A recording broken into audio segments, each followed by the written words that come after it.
Знаеш ли какво е да си жив, но никой да не те вижда? Да те гледат, но да не те забелязват. Да те пълнят с хапчета, но никой да не ти лекува душата. Да си млад, но невидим. Да искаш да твориш, да работиш, да живееш, а обществото да ти затваря всяка една врата. Не дей да скролваш, не дей да подминаваш.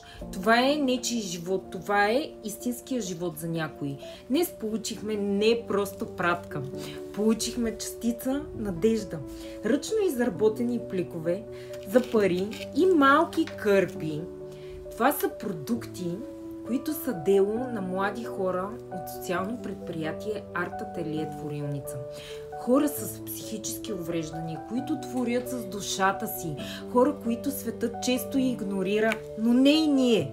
Когато купуваш продукт с кауза, не просто подаряваш нещо красиво, подаряваш шанс, подаряваш работа, подаряваш самочувствие и достоинство. Подаръци с душа от хора, които не подминаваме, защото отношението е най-ценният подарък за всеки.